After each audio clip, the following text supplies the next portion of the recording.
Bismillahirrahmanirrahim. Assalamualaikum warahmatullahi wabarakatuh. Alhamdulillah wassalatu wassalamu ala habibina syafi'ina nabiyina Muhammadin sallallahu alaihi wasallam wa alihi wa sahbihi ajmain wa ba'd. Faqala Allah Ta'ala fi kitabihil karim ba'da na'udzu billahi minasyaitonir rajim. Yarfa'illahu alladhina amanu minkum walladhina utul ilma darajat. Wa qala Rasulullah sallallahu alaihi wasallam man salaka tariqan yaltamisu fihi ilman sahalallahu lahu bihi tariqan ilal jannah. Jamaah yang dimuliakan oleh Allah Subhanahu wa taala, alhamdulillah kita senantiasa bersyukur kepada Allah Subhanahu wa taala karena kita masih merasakan limpahan rahmat, nikmat, taufik, hidayah, juga nikmat kesehatan jasmani dan rohani. Dan dengan nikmat-nikmat tersebut alhamdulillah kita masih istiqomah di dalam beribadah kepada Allah Subhanahu wa taala, yang pada saat ini berupa sholat asar alhamdulillah berjamaah, kemudian dilanjutkan dengan thalabul ilmi.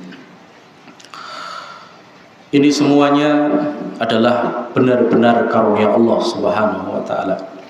Maka barang siapa yang dimudahkan di dalam dia menjalani ibadah kepada Allah, maka sesungguhnya dia telah mendapatkan karunia yang sangat besar dari Allah Subhanahu wa taala.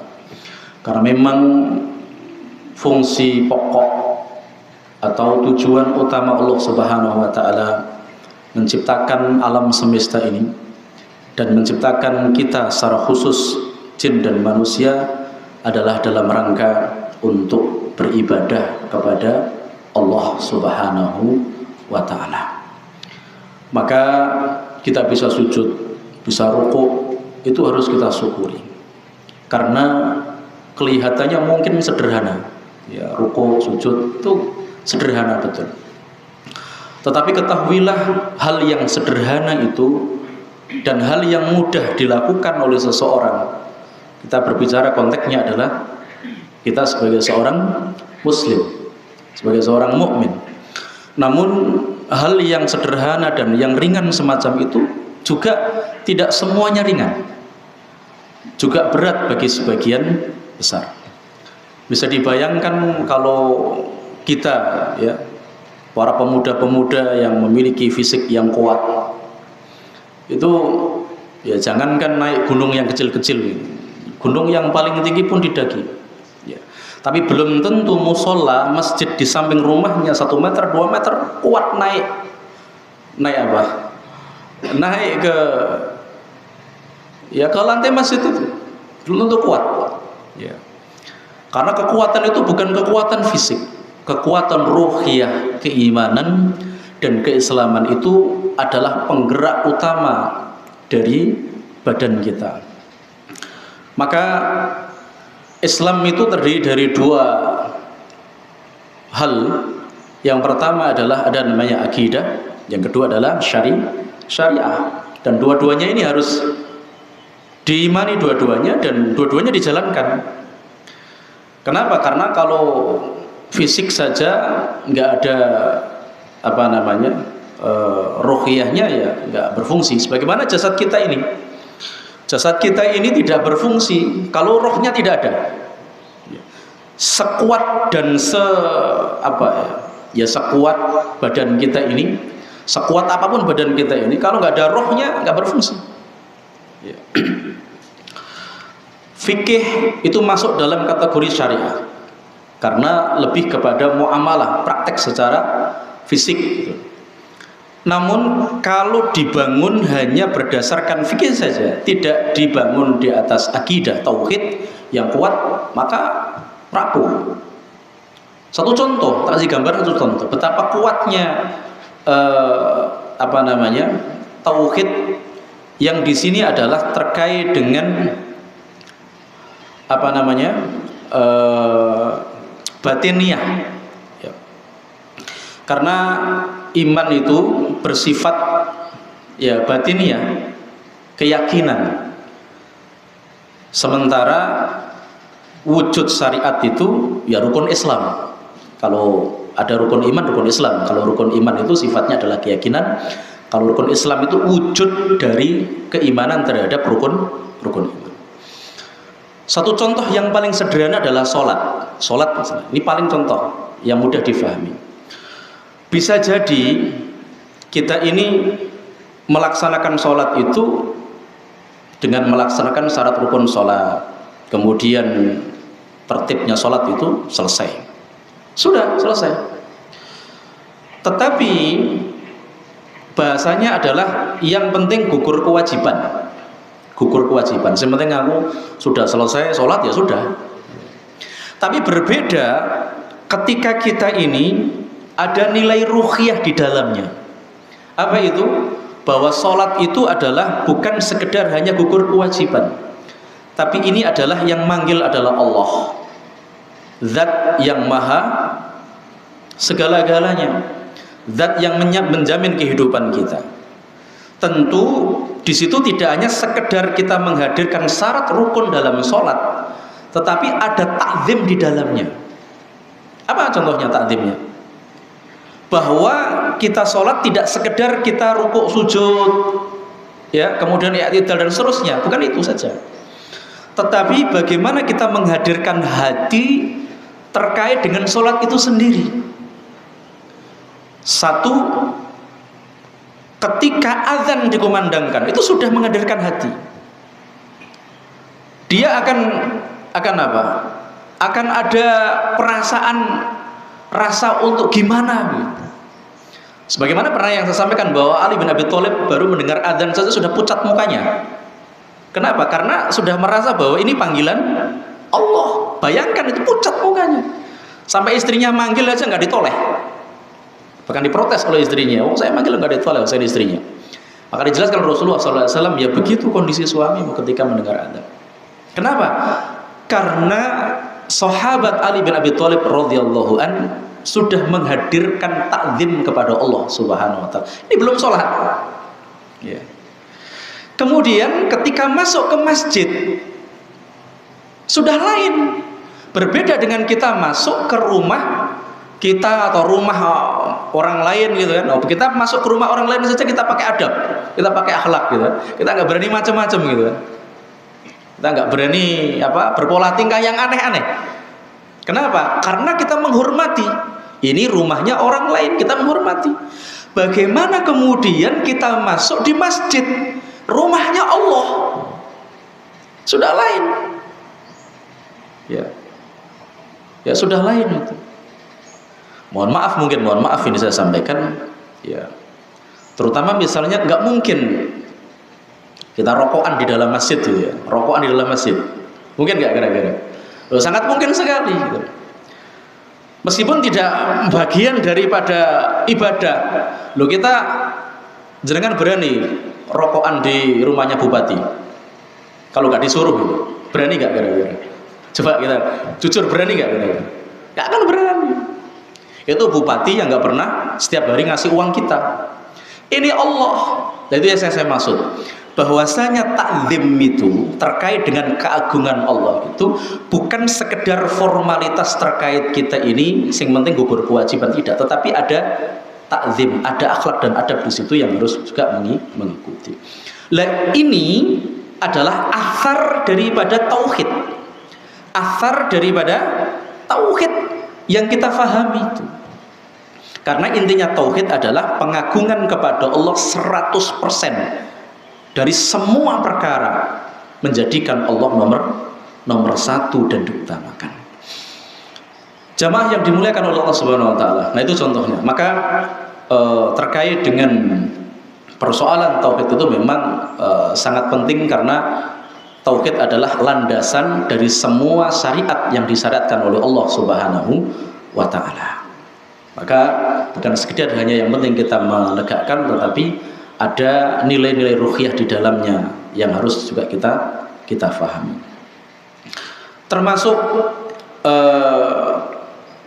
memperlakukan dengan makhluk itu juga ada. Kenapa kita juga tidak boleh kemudian sembarang mencaci misalnya makhluk, baik itu hewan misalnya, ya kita perlakukan kemudian sangat tidak tidak layak, ya misalnya begitu. Ya karena secara otomatis ketika kita melakukan hal tersebut itu sama dengan kita ini menghina, mencela penciptanya. Itu sama dengan hewan. Bagaimana dengan manusia yang Allah muliakan di atas hewan? Ya. Maka dalam Islam sendiri itu pun Masya Allah sangat luar biasa. Ya.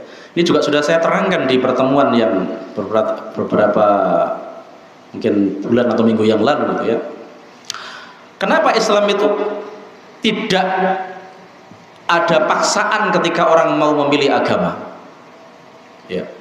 Karena memang Allah Subhanahu wa taala menuntut setiap orang yang beriman itu betul-betul lahir dari hati, dari sebuah ketulusan dan keikhlasan kita. La iqraha fiddin. Tidak ada paksaan di dalam agama. Ya. Itu pun kemudian di dalamnya juga ada nilai-nilai yang harus diperhatikan di dalam mengajarkan Islam itu sendiri atau dalam melaksanakan Islam itu sendiri. Sangat dibutuhkan tata cara, adab, akhlak yang sangat baik terkait dengan persoalan itu.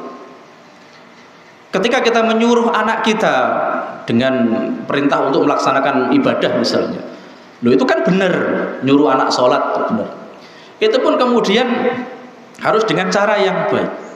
Meskipun apa yang kita perintahkan ini adalah sesuatu yang benar, sesuatu yang memang disyariatkan. Bahkan cara memperlakukan yang tidak beriman, bahkan musuh dalam konteks yang lebih besar lagi. Kita lihat itu di Palestina itu misalnya. Jadi mujahidin sedang menawan orang-orang Israel ini. Loh itu kalau mau, itu kan orang-orang Israel yang ditawan mujahidin itu kan bisa diperlakukan 2 kali lipat kejamnya sebagaimana yang dilakukan oleh orang Israel terhadap orang Palestina. Tapi lihat bagaimana akhlak mereka. Masya Allah, luar biasa menjadi. Bagaimana akhlak mereka terkait melakukan para tawanan itu. Nggak ada satupun yang disakiti. Apakah mereka tidak melihat penyiksaan orang Israel kepada penduduk Palestina di Gaza? Tahu. Bagaimana ada ibu-ibu hamil disodet perutnya, kemudian ada seorang bapak dicungkil matanya. Tahu. Tetapi mereka dididik oleh Islam bahwa ketika menawan musuh, meskipun itu musuh, kalau tertawan itu nggak boleh kemudian memperlakukan dia zalim terhadap mereka atau melakukan kekejaman kepada mereka. Itu syariat itu. Sampai segitunya. Jadi Islam itu Masya Allah luar biasa. Ya luar biasa. Bagi yang tidak tahu Islam itu ya kejam dan seterusnya. Padahal mana ada sejarah di dalam dunia Islam ini kemudian sebagaimana yang diberitakan, yang disampaikan oleh orang-orang yang mungkin tidak senang dengan Islam. Luar biasa. Mana ada. Bahkan yang ada adalah ketika Islam menaklukkan negara-negara, negeri-negeri yang dulunya belum Islam kemudian menjadi Islam, bahkan aman 100%. Rasulullah Shallallahu Alaihi Wasallam ketika Fathul Makkah, sebelum menaklukkan Makkah, apa yang dilakukan oleh orang kafir Quraisy kepada Rasulullah dan sahabat Rasulullah?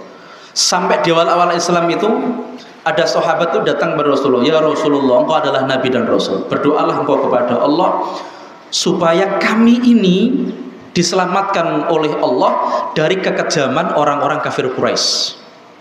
Karena ada yang disetrika sama orang kafir Quraisy itu, Masya Allah. Kemudian lihat Habab bin Arad itu yang dibikinkan papan dari besi, kemudian dibakar di bawahnya sampai besinya warnanya merah kebiru-biruan itu, kemudian digeruskan di atasnya. Masya Allah. Tidaklah mati itu meja, melainkan karena loberan daging yang mencair akibat panas tadi itu. Untungnya nggak meninggal. Gara-gara apa? Gara-gara dia mentauhidkan Allah, gara-gara dia beriman kepada Allah. Masya Allah. Apa kata Rasulullah SAW ketika diadui oleh salah satu sahabatnya di awal-awal Islam itu? Rasulullah SAW kemudian mengatakan, wahai fulan, dulu orang-orang sebelum kamu itu, dulu ketika mereka mau beriman kepada Allah dan mereka itu dipaksa untuk keluar dari Islam itu, apa? Dibikinkan lubang, kemudian dimasukkan ke dalam lubang tersebut dan di atasnya ditaruh gergaji mesin, terbelah lah. Ada orang beriman itu dibikinkan sisir dari sisir besi yang dibakar panas, kemudian disisir kulitnya, dagingnya ini, sehingga mengupas kulit terpisah dari dagingnya dan daging terpisah dari kulitnya. Masya Allah. Ketika Fathul Makkah itu kan kesempatan Rasulullah untuk membantai siapa? Orang-orang kafir Quraisy. Tapi tidak bagi Rasulullah SAW. Karena memang Islam tidak pernah mengajarkan umat Islam itu bengis kepada sesama orang beriman. Bahkan orang yang tidak beriman pun harus merasakan akhlak yang mulia dari orang Islam. Loh, kalau memang dalam bab yang lain, bab tertentu yang berkenaan dengan keyakinan ya, itu lain lagi persoalan. Kasih contoh, misalnya ada orang kecelakaan, naudzubillah min dzalik, misalnya di depan pabrik sana itu, kemudian kecelakaan, naudzubillah min dzalik gitu. Kemudian di saat kita mau tolong ternyata dia bukan orang Islam. Apa kemudian kita mengatakan ya sekalian saja mati? Apa nggak begitu? Ya nggak ada begitu. Ya tetap kita tolong, harus ditolong. Ya, ini bukan lain babnya. Tapi kalau kita diajak untuk beribadah di tempat ibadahnya dia, itu lain babnya, lain babnya. Ini harus difahami bahwa nilai keimanan dan keislaman itu tidak semata-mata kita kemudian menjalankan syariat, tetapi ada hal yang harus diperhatikan terkait dengan keimanan itu sendiri, termasuk pengaruhnya nilai keimanan terhadap diri kita kepada Allah Subhanahu wa Ta'ala, bahkan akan berimbas kepada manusia dengan manusia yang lain secara umum maupun baik secara khusus maupun secara umum. Lebih-lebih sesama orang yang beriman, sesama orang beriman. Kalau orang nggak beriman saja, itu dia harus merasakan rahmahnya orang beriman. Lebih-lebih adalah orang beriman harus bisa memberikan rahmah kepada sesama orang beriman dalam konteks bermuamalah. Masya Allah. Ya, ini penting sekali. Ini penting sekali karena memang terkait dengan dalam kehidupan kita bermuamalah itu memang ada hal-hal yang bisa saja kita ini bermusuhan sesama orang beriman hanya gara-gara perkara-perkara yang mungkin itu adalah ikhtilaf di antara para ulama atau di antara kita kaum muslimin. Namun sikap rahmah itu betul-betul harus nampak. Bahasa saya seperti ini. Kalau orang itu semakin tinggi tauhidnya, semakin kuat tauhidnya, maka dia akan semakin rahmah kepada siapa? Ya kepada orang beriman. Bahkan kepada orang yang tidak beriman, yang memang tidak mengganggu dan tidak menyakiti orang beriman. Ya, secara khusus memang itu. Karena ketika mereka tidak mengganggu, tidak diganggu. Ya, dan itu panjang pembahasannya. Cuma letak yang ingin saya sampaikan di dalam pembahasan ini adalah bahwa Allah Subhanahu wa Ta'ala telah menjanjikan sebuah kemenangan yang besar bagi orang yang beriman ketika orang beriman itu mau melaksanakan konsekuensi daripada keimanan. Ini yang akan kita bahas. Mungkin yang bawa Quran mungkin bisa dibuka ya. Allah Subhanahu wa Ta'ala berfirman di dalam surat An-Nur bahwa Allah Subhanahu wa Ta'ala telah berjanji dalam surat An-Nur ayat 55. Saya baca. Wa'adallahu alladhina amanu minkum wa amilus solihat la yastakhlifannahum fil ardi kama stakhlafal ladhina min qablihim wa la yumakkinanna lahum dinahum alladhi irtadha lahum wala yubaddilannahum min ba'di khaufihim amna ya'budunani la yusrikuna bi syai'a wa man kafara ba'da dzalika faulaika humul fasiqun. Wa'adallahu alladhina amanu minkum, Allah telah berjanji kepada orang-orang yang beriman di antara kalian. Wa amilus solihat, jadi orang yang beriman yang beramal soleh. Beramal soleh ini adalah menjalankan konsekuensi keimanan. Karena orang beriman itu tidak cukup hanya membenarkan saja, tapi nggak mau melakukan. Sebagaimana siapa? Contohnya misalnya adalah Abu Thalib. Abu Thalib ini paman Rasulullah Shallallahu Alaihi Wasallam. Abu Thalib ini dia membenarkan apa yang dibawa oleh keponakannya Muhammad Shallallahu Alaihi Wasallam. Maka pamannya yang bernama Abu Thalib ini berbeda dengan pamannya yang lain seperti Abu Jahal, Abu Lahab yang terang-terangan menentang keponakannya, memusuhi keponakannya. Kalau Abu Thalib enggak, menjadi pembela bagi keponakannya. Tapi Abu Thalib ini tidak secara resmi kemudian dia mengikrarkan diri sebagai seorang Muslim. Cuma dia membenarkan bahwa yang dibawa oleh Muhammad SAW keponakannya itu benar, maka dia bela. Tapi beliaunya tidak beriman dan mengikrarkan dua kalimat syahadat. Bahkan sampai detik-detik kematiannya beliau meninggal dalam keadaan musyrik, dalam keadaan kafir, belum beriman. Sampai kemudian Rasulullah SAW berazam bahwa beliau akan mendoakan pamannya yang telah menjadi teman bagi beliau Rasulullah SAW dalam perjuangannya ini, yang selalu membelanya ini, sampai datang larangan dari Allah Subhanahu Wa Taala. Maka kemudian ada larangan, dilarang mendoakan orang yang meninggal yang sudah orang yang meninggal namun dia tidak beriman kepada Allah Subhanahu Wa Taala. Nah, ini contoh bahwa beriman itu tidak cukup hanya dengan tasdik, membenarkan, tapi harus dengan dibuktikan dengan amal. Maka di sini disebutkan wa'adallahu alladhina amanu minkum wa amilus solihat. Allah berjanji kepada orang yang beriman di antara kalian. Ya, kita semuanya ini. Dan siapa yang dijanjikan oleh Allah ini? Apakah cukup dengan beriman saja? Tidak. Wa amilus solihat. Mereka beramal soleh, menegakkan konsekuensi dari keimanan yang tadi itu beramal soleh. Amal soleh apa yang dimaksud dengan amal soleh di sini? Amal soleh yang dimaksud adalah amal yang disyariatkan oleh Allah, baik dalam Al-Quranul Karim maupun yang disunahkan oleh Rasulullah Sallallahu Alaihi Wasallam. Konsekuensi keimanan kepada Allah adalah satu, dia membenarkan terkait dengan uluhiyah Allah, rububiyah Allah dan uluhiyah Allah, dan dia hanya beribadah semata-mata kepada Allah saja dan meninggalkan syirik.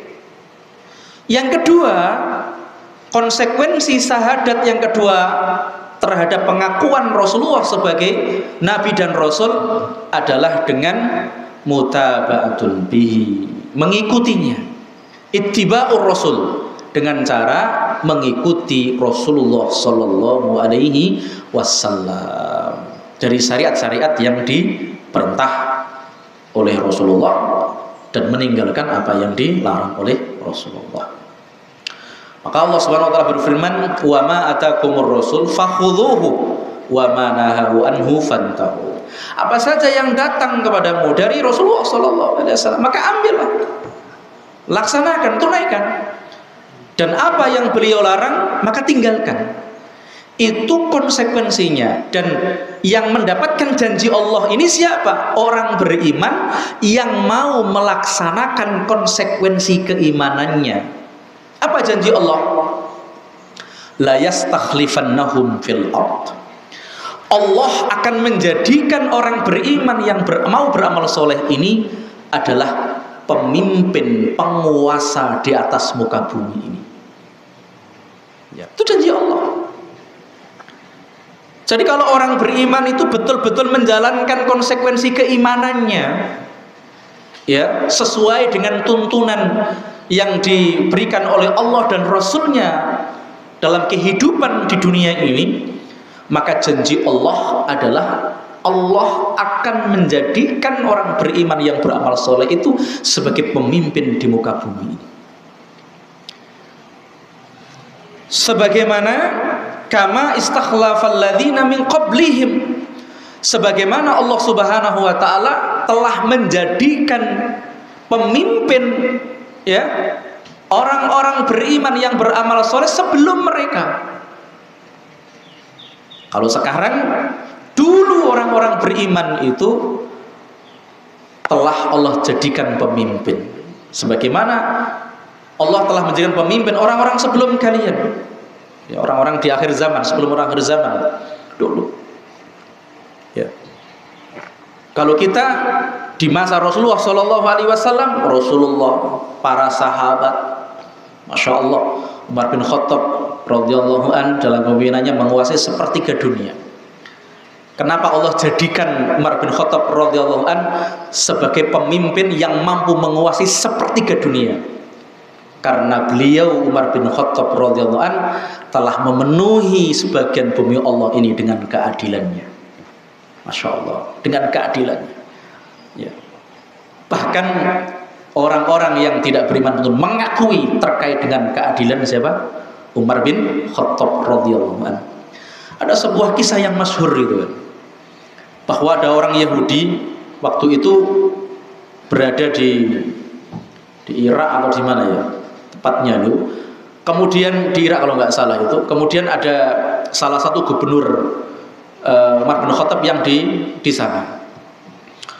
Singkat kisah itu adalah gubernur ini mau memperluas area, kalau mungkin ini area kantor kecamatan atau kantor kabupaten gitu ya, mau diperluas. Intinya adalah untuk umum gitu. Kemudian dalam pembangunannya itu harus mengambil tanahnya orang Yahudi. Nah, orang Yahudi ini mau dibeli nggak boleh, dia hanya punya satu-satunya lahan itu di situ.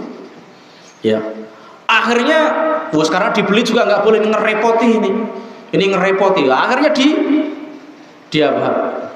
Ya kemudian dibego gitu saja, diambil dibego. Akhirnya orang Yahudi ini nggak terima. Karena dia mengajukan kepada gubernurnya, ya ditolak, ya nggak bisa. Kemudian karena ini mengganggu tata letak kota yang harus kemudian plannya harus dilaksanakan, meskipun ini mengambil paksa miliknya masyarakat, ya nggak apa-apa. Akhirnya kemudian karena di gubernur nggak diterima, akhirnya datang ke pusat menemui siapa? Umar bin Khattab radhiyallahu anhu. Kemudian sampailah di Madinah. Bahkan waktu itu ketemu dengan Umar bin Khattab bukan posisi di istananya, ya karena beliau tidak punya istana. Tidurnya terserah ya, di bawah pohon kurma, ya di bawah pohon apa, tidur dulu saja. Akhirnya kemudian ketemu sama beliau, kemudian bertanya, mana kantor presidennya ini? Ya, dulu kan khalifah itu. Kenapa? Ya saya ingin ketemu sama pemimpinnya, sama presidennya, sama khalifahnya. Ya sebentar, tunggu sebentar. Akhirnya kemudian beliau ganti, kemudian nemu itu kaget, oh ternyata presidennya ternyata ya kamu katanya. Ya sudah, kemudian itu ngobrol. Ada apa gitu? Begini, saya ini mau protes ketidakadilan yang telah dilakukan oleh gubernur Anda kepada saya. Saya itu punya gubuk satu-satunya, kemudian digusur sama gubernur kamu. Ya mau dibeli ya nggak boleh, saya punya satu-satunya itu. Pokoknya intinya saya nggak boleh. Kemudian terus, ya saya minta keadilan. Saya mohon hak saya dikembalikan. Kemudian akhirnya sama beliau Umar bin Khattab, kamu ambil itu tulang di sebelah sana itu kamu ambil. Ya bahasanya loh, gimana mau saya minta keadilan kalau disuruh ngambil tulang? Ya sudah, kamu ambil saja bawa sini. Kemudian tulang itu kemudian digaris sama pedang sama Umar bin Khattab, lurus gitu, seret gitu. Sudah gini aja, kamu bawa ini tulang kepada gubernur kamu di sana. Wahai Umar, katanya, saya datang minta keadilan, engkau bawa tulang. Sudah, kamu bawa saja pulang dan kasihkan sama gubernur yang ada di tempat. Akhirnya kemudian sampai terdengar, kemudian bawa pulang, kemudian dikasihkan sama gubernur. Kemudian menghadap sama gubernur itu, wahai gubernur, saya baru saja datang dari Khalifah Umar.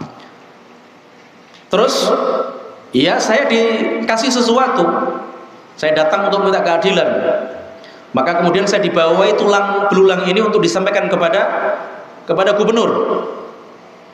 Akhirnya kemudian diambil. Gubernur tadi melihat ada garisan pedang itu, lurus. Beliau baru megang saja udah gemeter. Ya karena dia tahu. Gemeter, kemudian ada ketakutan yang luar biasa. Dia menangis. Kemudian orang Yahudi ini heran juga. Wahai gubernur, saya kok heran. Dikirimi tulang saja kok kamu sudah gemetar kayak begitu, tuh apa maksudnya ini? Kemudian dijawab, wahai kamu orang Yahudi, ketahuilah bahwasanya, tahukah kamu pesan apa yang dibawakan kepada saya oleh Amirul Mukminin Umar bin Khattab? Dengan tulang ini beliau mengatakan kepada saya, wahai gubernur, kamu sebentar lagi akan menjadi tulang belulang. Sebentar lagi kamu menjadi tulang belulang. Maka tegakkan keadilan. Jikalau kamu tidak mampu menegakkan keadilan, maka pedangnya Umar yang akan meluruskan. Umar bin Khattab radhiyallahu anhu itu kan tidak main-main. Ya. Maka kemudian nggak jadi dibongkar, dibangun lagi. Subhanallah. Begitu kuatnya beliau ini menjalankan, maka wajar. Kemudian Allah Subhanahu wa taala melalui kepemimpinan beliau menguasai sepertiga dunia dengan adil. Masya Allah, dengan adil.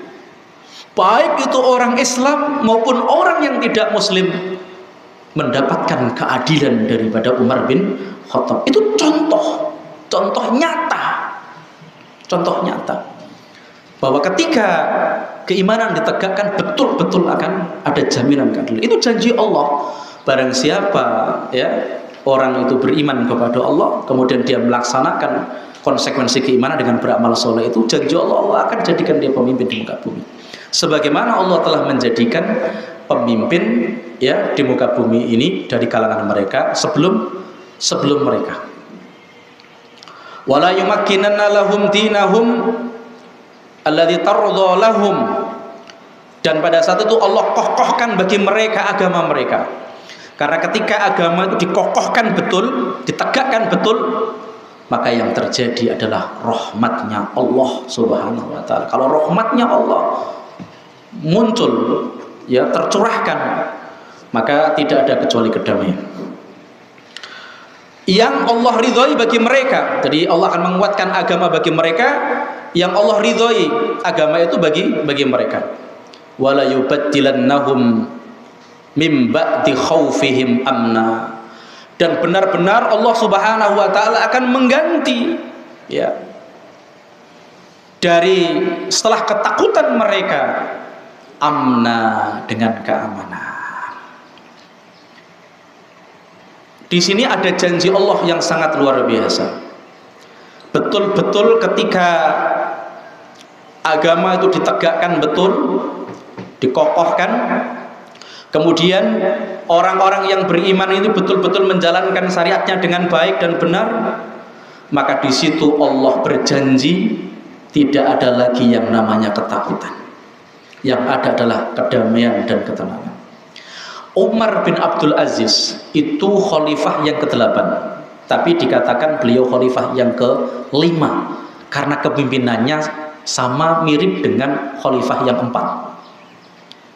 Padahal beliau cuma hanya 2 tahun kalau nggak salah memimpin, tapi Masya Allah betul-betul kehidupannya itu sangat luar biasa. Masyarakat yang dipimpin pada saat itu betul-betul sangat damai. Kemudian ada karakter penting ini, ya, kurang 2 menit gitu. Ada karakter penting yang harus diketahui. Cirinya bagaimana mereka ini?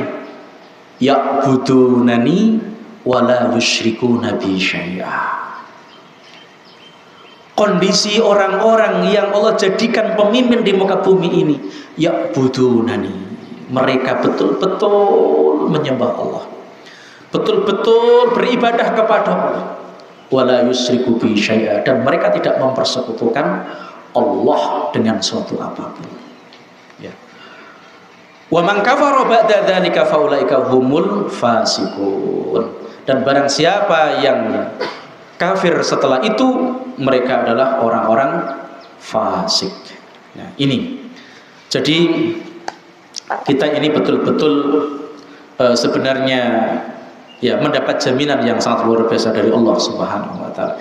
Ini konteksnya secara menyeluruh ya. Secara khusus kita mungkin dalam skup kecil itu adalah dalam skup rumah tangga lah, rumah tangga. Tentu rumah tangga ketika menjalani hidup sesuai dengan keimanan yang diyakini juga termasuk ada jaminan. Allah akan mengokohkan pemimpin itu menjadi pemimpin yang baik dan benar. Kemudian Allah akan turunkan di situ kedamaian. Ya, kita sebagai bapak rumah tangga, pemimpin dalam sebuah rumah tangga, ketika mampu, nggak hanya jenengan yang hanya mendengarkan, ini adalah untuk saya pribadi. Ya, ketika mampu menegakkan nilai tauhid itu tadi dan amalan dalam diri itu, jaminannya apa? Nggak hanya kita saja, anak istri kita, istri anak kita, ini juga akan mendapatkan athar dari rahmat Allah karena sebagai pemimpin rumah tangga telah menegakkan haknya Allah Subhanahu wa ta'ala. Kalau sudah rahmatnya Allah yang turun, maka tidak ada khaufun di situ, nggak ada rasa takut. Kenapa? Karena kita bersandar kepada zat yang maha tinggi, zat yang maha kaya. Nggak mungkin kita kemudian ada rasa takut karena mungkin kekurangan rezeki atau mungkin karena yang lain, ada masalah dalam rumah tangga. Tidak harus kemudian bunuh diri, tidak harus kemudian bercerai-berai dalam rumah tangga disebabkan karena persoalan rumah tangga. Nggak perlu. Kenapa? Karena kita punya sandaran yang sangat kuat. Dan sandaran itu adalah Allah Subhanahu wa ta'ala. Tempat bersandar itu adalah Allah. Maha kaya, maha maha mengatasi segala persoalan yang dihadapi oleh manusia, itu dijamin. Sebagaimana dalam firman Allah Subhanahu wa ta'ala yang lain, ya, wa may yattaqillaha yaj'al lahu makhraja wa yarzuqhu min haitsu la yahtasib. Barang siapa yang bertakwa kepada Allah, maka Allah akan kasihkan rezeki. Bahkan Allah akan berikan jalan keluar dalam permasalahan hidupnya, dan Allah akan kasih rezeki dari jalan yang tidak disangka-sangka. Jelas. Yang kedua, ketika kita sandarkan hidup kita kepada Allah, tawakal kepada Allah, betul-betul pasrah kepada Allah 100% setelah ikhtiar. Karena harus ikhtiar ya. Fa idza azamta fatawakkal 'ala Allah. Allah jamin, wa may yatawakkal 'ala Allah fahuwa hasbu. Barang siapa yang bertawakal kepada Allah, maka Allah akan cukupkan bagi dirinya. Jadi orang beriman itu, masya Allah, sebenarnya nggak ada rasa sedih dalam diri mereka. Meskipun ada masalah dalam diri, ada sedih. Kenapa? Karena dia telah bersandar kepada zat yang maha segala-galanya, zat yang senantiasa menolong dan membantu dan memperhatikan hamba-hambanya, yang senantiasa mencurahkan tenaga pikirannya dalam rangka untuk keridhaan Rabb-nya Allah Subhanahu wa ta'ala. Maka insya Allah itu kita rasakan. Tetapi jika lo tidak bisa, ya maka jangan berharap ya, karena itu konsekuensinya. Konsekuensi ketika kita ingin dijadikan pemimpin oleh Allah, dan ketika Allah ingin menolong kita, Allah ingin memuliakan kita, Allah akan berikan jaminan keamanan kepada kita. Konsekuensi tadi, beriman menjalankan konsekuensi keimanan. Apabila belum, ya wajar kondisi kita masih seperti ini. Mungkin itu saja yang saya sampaikan. Mudah-mudahan berfaedah, dan mudah-mudahan kita semuanya senantiasa dimudahkan untuk terus menjadi orang-orang yang baik, orang-orang yang mendekatkan diri kepada Allah Subhanahu wa ta'ala, sehingga rahmat Allah dekat kepada kita semuanya. Barakallahu fikum ajmain. Subhanakallahumma bihamdik asyhadu an la ilaha illa anta astaghfiruka wa atubu ilaik. Assalamualaikum warahmatullahi wabarakatuh.